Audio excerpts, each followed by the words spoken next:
First point बच्चों, first point plants law के कुछ पॉइंट्स देख लेना हमें। तो पहला पॉइंट देख लेते हैं। पहला पॉइंट है हमारा कि हमें समझ में आ गया बच्चों कि अच्छा देखो ये Q1 चार्ज है, ये Q2 चार्ज है और इस पे सेम पोलैरिटी के हुए तो फोर्स उधर F1 पे लग रहा है तो 1 2, 2 पे लग रहा है तो F21, F12 F21। तो फोर्स क्या F12 और F21 इनका मैग्नीट्यूड सेम है, मैग्नीट्यूड सेम, और क्या इन पे डायरेक्शन अपोजिट है। देख लो बोथ साइड, तो ये इस साइड डायरेक्शन क्या है इन पे अपोजिट। तो हमें समझ में आया मैग्नीट्यूड सेम डायरेक्शन अपोजिट। क्या ये सुना सुना सा लग रहा है, ये सुना सुना सा लग रहा है? हाँ बिल्कुल सुना सुना सा लग रहा है।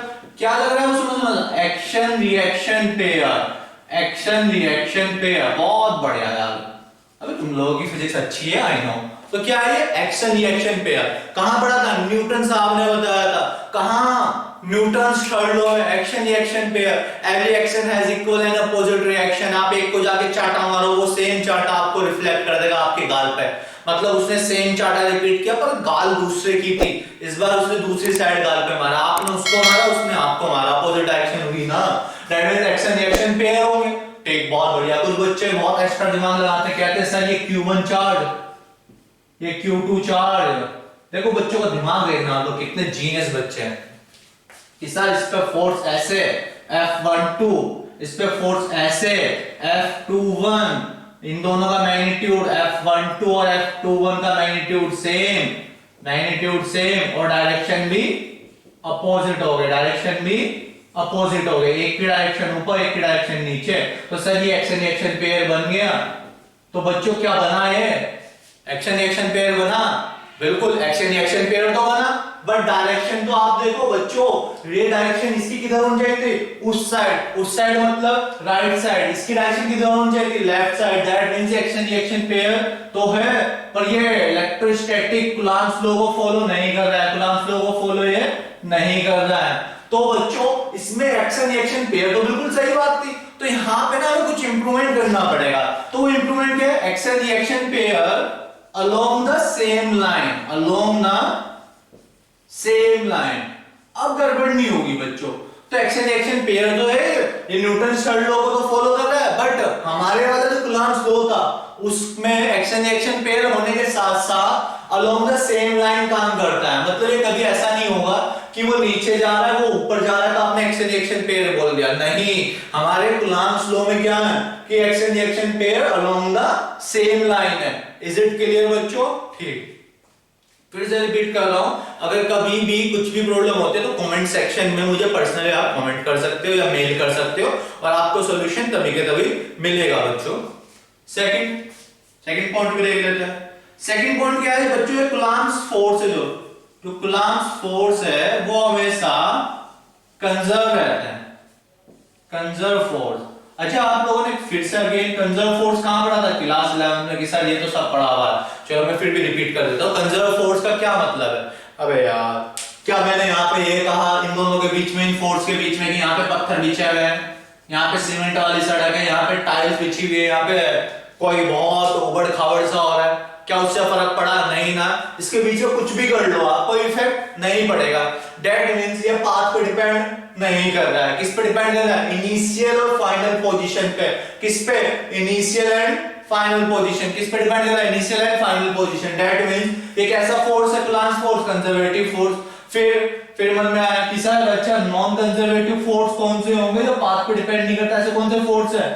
आया ध्यान? नहीं आया? विस्कोसिटी, विस्कोसिटी और कौन कौन से? फ्रिक्शन। बच्चों फ्रिक्शन आप लोगों को पता है स्मूथ सरफेस पे जीरो होगा, उबड़ खाबड़ पे ज्यादा हो जाएगा। क्लियर? तो नॉन कंजर्वेटिव में समझ में आया विस्कस फोर्स, फ्रिक्शन फोर्स। और हनी देख लो, हनी पाथ पे डिपेंड करता है ना, जब फ्लो होता है विस्कस होता है उसमें। तो ये सब चीजें नॉन कंजर्वेटिव। कंजर्वेटिव हमारा कौन सा है? कूलॉम्स फोर्स, क्योंकि ये पाथ पे डिपेंड नहीं करता। किस पे डिपेंड करता है conservative force? Initial and final position पे। इनको छोटे छोटे पॉइंट्स को आप लोग वहीं के वहीं लिखा करो। मैं कुछ जगह पे लिख देता हूं पर आप लोग सुन के लिख दिया करो कि depend on initial and final position only, depend on initial and final position only, does not depend on path। तीसरा पॉइंट देख लेते हैं बच्चों। तीसरा पॉइंट क्या है? अच्छा, जब इलेक्ट्रोस्टैटिक फोर्स पढ़ ही रहे हैं तो कहीं ना कहीं मन में ग्रेविटेशनल फोर्स की बात मन में आती है। अबे यार, तुम लोगों के मन में क्यों नहीं आया अभी तक? अब आ गया, बहुत बढ़िया।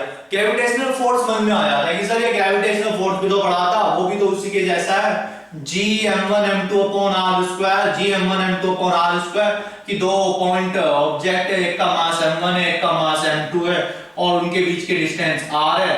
तो यहां से क्लियर हो गया सर हमें कि मास के प्रोपोर्शनल टू प्रोडक्ट के और डिस्टेंस के इनवर्सली प्रोपोर्शनल टू हो गया। और इलेक्ट्रोस्टैटिक फोर्स भी यही है, F equal to K Q1 Q2 upon r square.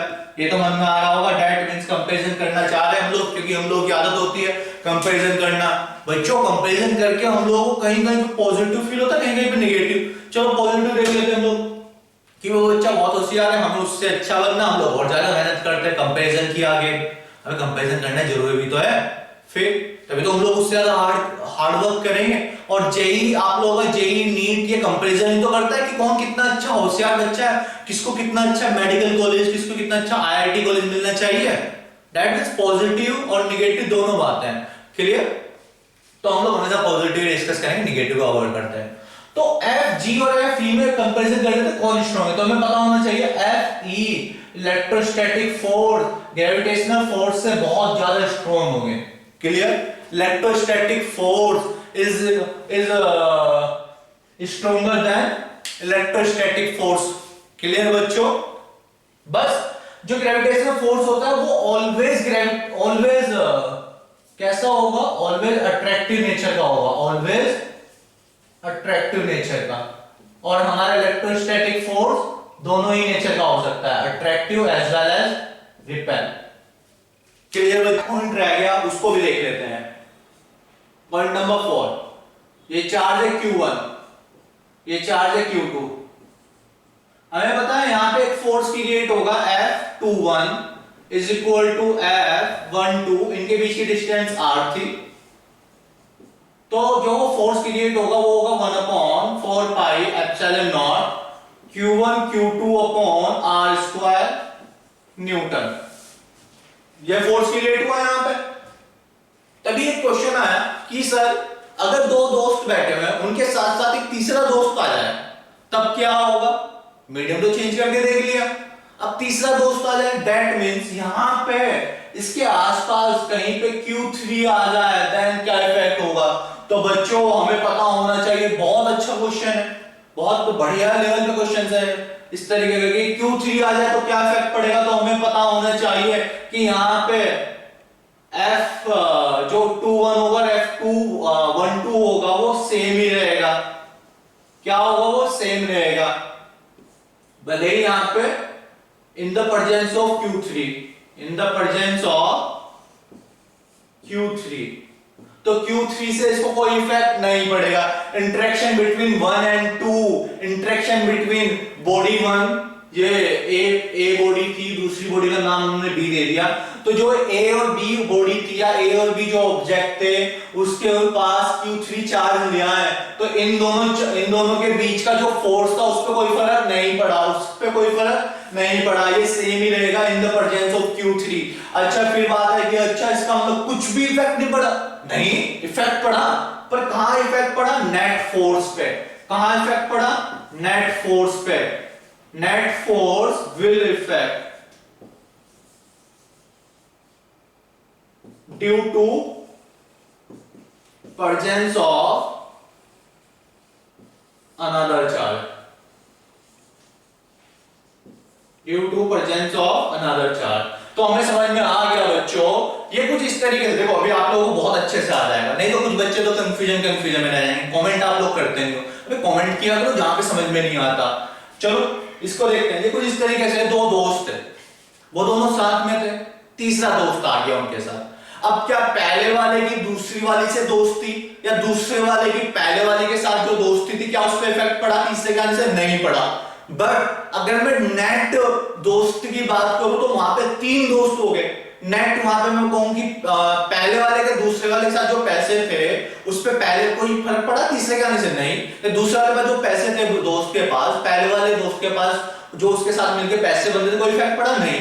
पर तीसरे वाले के आने से नेट मनी पे इफेक्ट पड़ गया कि टोटल मनी बढ़ गई, पर पहले वाले के पैसे दूसरे वाले के साथ मिलके कोई इफेक्ट नहीं पड़ा। अब तो क्लियर हो गया कि तीनों के आने की वजह से net force, total force change हो गया, will affect due to presence of another charge that is the Q3। But उन दोनों का एक दूसरे के साथ पे कोई इफेक्ट नहीं पड़ा। बहुत बढ़िया, ये आ गया। अब बच्चों हम लोग पढ़ेंगे ये हम लोग, अच्छा इसमें ना अभी मैं आप लोगों को वेक्टर फॉर्म में पढ़ाना चाह रहा हूं फोर्सेस को, कूलम्ब फोर्स को। अच्छा वेक्टर फॉर्म में पढ़ने के लिए देखो आप लोगों ने 11th में थोड़ी सी भी चीटिंग की है। चीटिंग मतलब एग्जाम वाली चीटिंग नहीं, मतलब पढ़ाई में थोड़ी सी कमी की है, तो वो कमी की है। थोड़ा सा बेसिक देखो बच्चों वेक्टर्स को, तभी आप लोगों को ये वेक्टर्स में बताऊंगा और अच्छे से आ जाएगा। हालांकि मैं कोशिश करूंगा कि आप लोगों को प्रॉब्लम ना आए, अभी के अभी समझ में आ जाए। बट अगर थोड़ा सा भी कुछ भी गड़बड़ हो जाए तो आप लोग कमेंट करो, मैं आप लोगों को वेक्टर का या तो बेसिक का लेक्चर बता दूंगा कहां पे है, मिल जाएगा। नहीं तो मैं आप लोगों को कमेंट सेक्शन में आंसर दूंगा। Clear? Coulomb's law in vector form.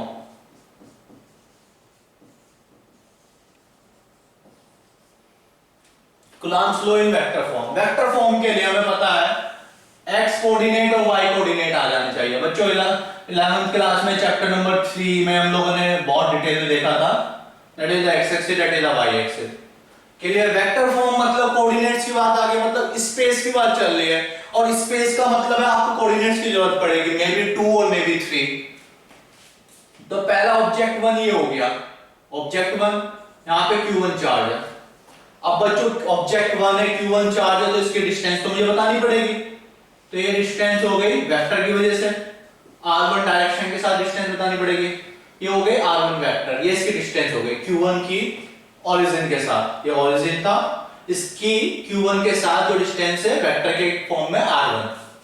फिर दूसरा चार्ज हो गया ये यहां कहीं पे Q2, तो ओरिजिन से इस की जो डिस्टेंस होगी वो मैंने वेक्टर की फॉर्म में r2 वेक्टर मान लिया।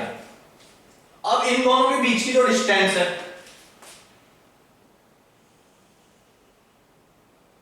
वो r21 वेक्टर, कितनी? r21 वेक्टर बच्चों। क्लियर है? r21 vector.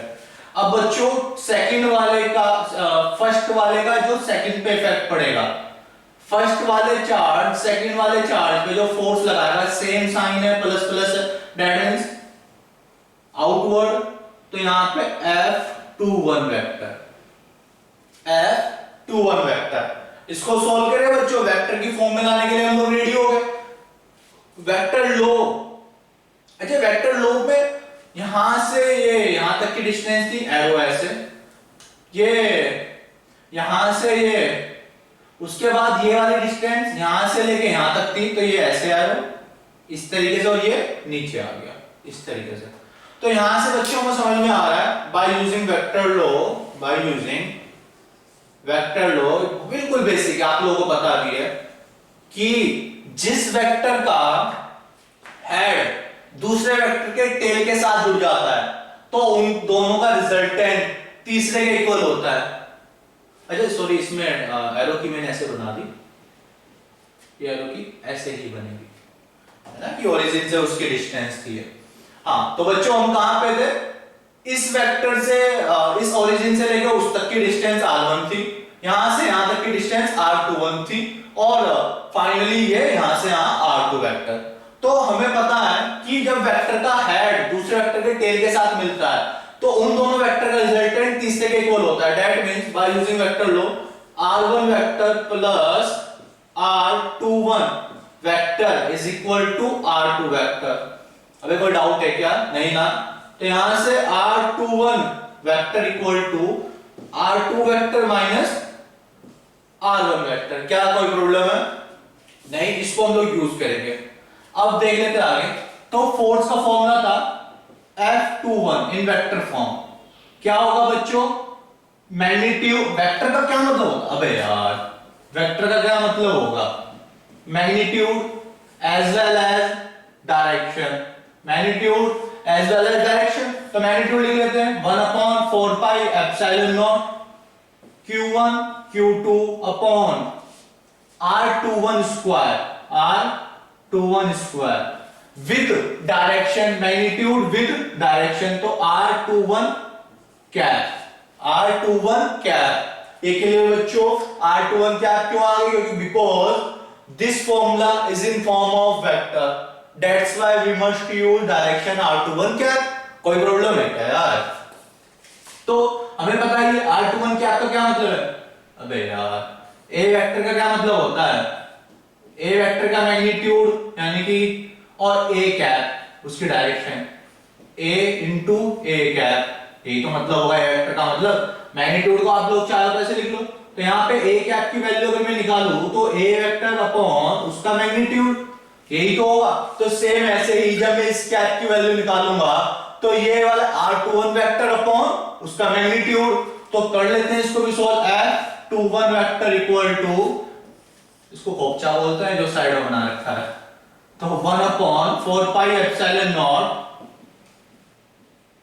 q1 q2 upon r21 square into, बच्चों क्या लिखूंगा? वेक्टर अपॉन मैग्नीट्यूड, यानी कि r21 vector upon r21 magnitude. तो यहां पे 1/4 pi epsilon naught q1 q2 upon r21 square, sorry बच्चों ये स्क्वायर का है यहां पे, और यहां पे पावर कितनी है 1, तो क्यूब बन गई r21 vector, f21 vector equal to